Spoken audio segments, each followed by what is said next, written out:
Hello everyone, I am Deepak Singh Raghuvanshi. आप सभी का आपके अपने यूट्यूब चैनल पर स्वागत करता हूं। और आज हम देखने जा रहे हैं chapter number first class 11th mathematics का सेट्स, समुच्चय, समूह, है ना, उसका सेकंड पार्ट इंट्रोडक्शन। कल हमने सेट की डेफिनेशन देखी थी कि well defined collection of objects, है ना, जो चीज़ें हैं उसका well defined collection. Well defined मतलब पर्सन टू पर्सन चेंज ना हो, है ना, वो एक बहुत बड़े ग्रुप में उसको माना जाए, है ना, ऐसे कलेक्शन को हमने क्या बोला था? सेट।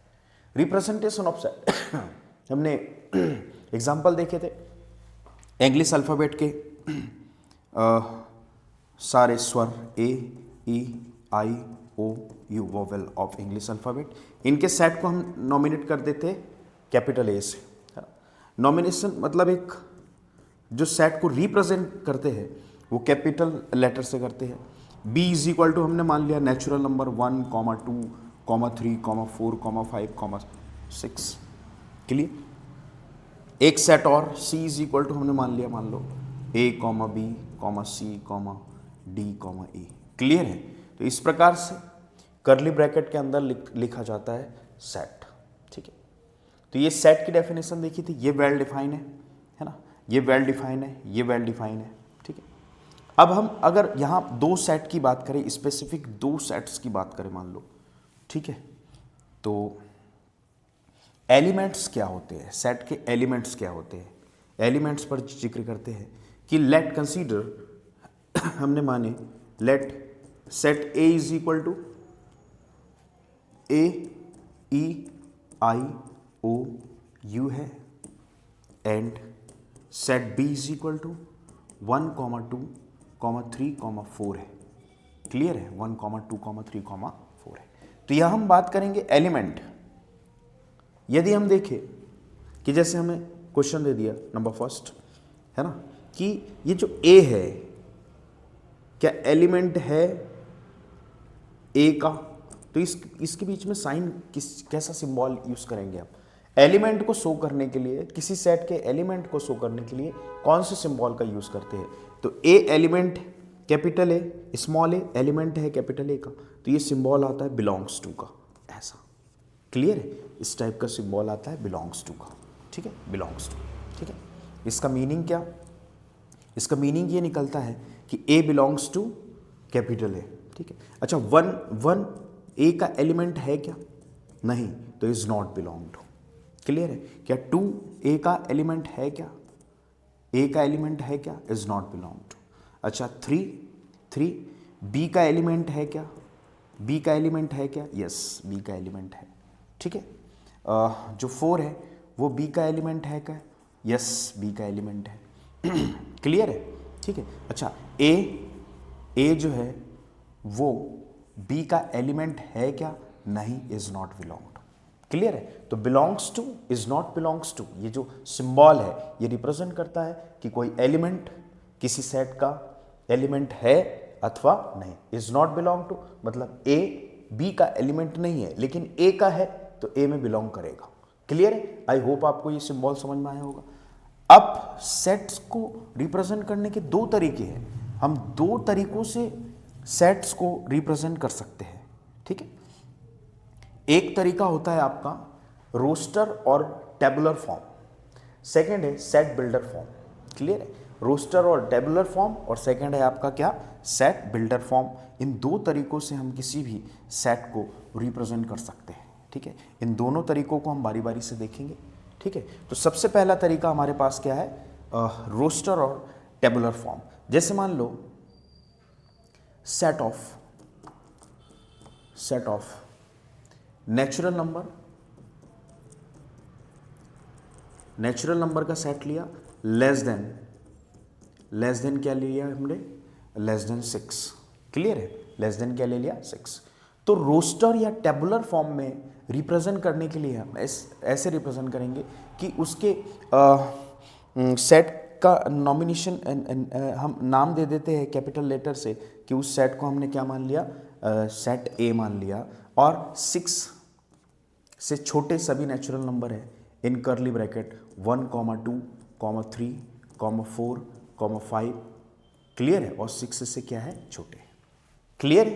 तो इस फॉर्म को हम बोलते हैं रोस्टर फॉर्म या टेबुलर फॉर्म, रोस्टर फॉर्म या टेबुलर फॉर्म, जिसमें कर्ली ब्रैकेट के अंदर सर्पाकार कोष्ठक, जिसको हम इंग्लिश में बोलेंगे, हिंदी में बोलेंगे, है ना, we have to write all possible elements of the particular set in curly bracket with comma, with commas. Clear है। तो इस फॉर्म को हम क्या बोलते हैं, रोस्टर या टेबुलर फॉर्म, रोस्टर या tabular form.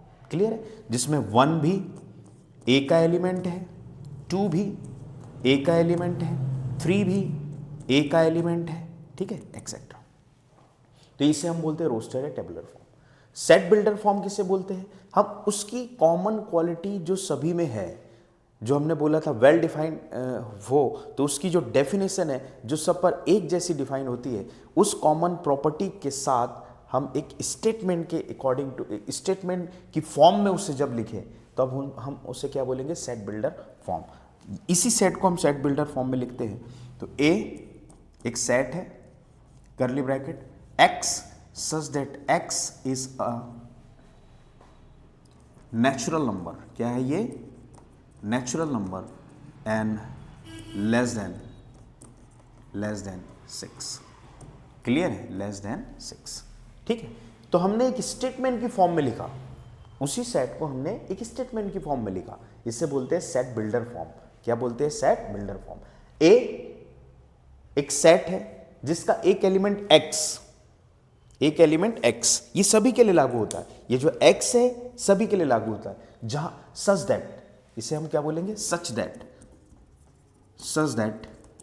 x is a natural number, उनमें से सभी क्या है, x, सभी x एक एलिमेंट है और सभी एलिमेंट क्या है, एक नेचुरल नंबर है, जिनकी क्वालिटी क्या है, 6 से कैसे है, छोटे, 6 से कैसे है, छोटे। क्लियर है। ये हो गया उसका सेट बिल्डर फॉर्म। क्लियर है, ठीक है। जैसे हमने दूसरा सेट लिया, b is equal to A E, b is equal to, हमने एक दूसरा सेट लिया ए ई आई ओ यू, तो ये इसका क्या हो गया, रोस्टर फॉर्म या tabular form. Set builder form क्या होगा, x such that x is the vowel of English alphabet। Clear है, x such that x is the vowel of English alphabet। Clear है, ठीक है। जैसे हमने एक और सेट लिया, मान लो एक और सेट लिया, a की प्लेस पर कोई और सेट लिया, मान लो, है ना, लिखने के कई सारे तरीके, ठीक है, लिखने के कई सारे तरीके हो सकते हैं, है ना, जो देखने में अजीब लगते हैं लेकिन समझने में। जैसे let A is equal to, हमने माना कि यहाँ से 2, 4 या 3 से स्टार्ट किया हमने, और 2, 4, 6, ठीक है, ठीक है, 2, 4, 6, 8, ठीक है। अब ये तो हो गया उसका टेबुलर फॉर्म या roster form. Set builder form में लिखेंगे तो A such that x is an even number, क्या है वो, इवन नंबर, है ना। और एक्स की लिमिटेशन क्या है, ऐसा नहीं कि इवन नंबर बहुत 2 से स्टार्ट हुआ इनफाइनाइट पे खत्म एंड हुआ, नहीं, जो एक्स है वो 2 से बड़ा और 2 के बराबर है, और 8 से छोटा और 8 के बराबर है। क्लियर है। 2 से बड़ा मतलब 2 से स्टार्ट हुआ है, 2 से बड़ा या 2 के बराबर है, और 8 से छोटा और 8 के बराबर है। तो ये स्टेटमेंट को देखकर x such that x as an even number and 2 से स्टार्ट हुआ है, 2 के इक्वल भी है, 2 से बड़ा भी है, और 8 से छोटा और 8 के बराबर है। तो ये था representation of sets, and I hope आपको ये समझ में आया होगा कि हम सेट्स को कैसे रिप्रेजेंट कर सकते हैं। आई होप आपको समझ में आया होगा, एंड ये भी समझ में आया होगा कि कोई एलिमेंट किसी सेट का है और किसी सेट में वो एलिमेंट नहीं है तो हम बिलोंग्स टू का साइन यूज करते हैं। Thank you.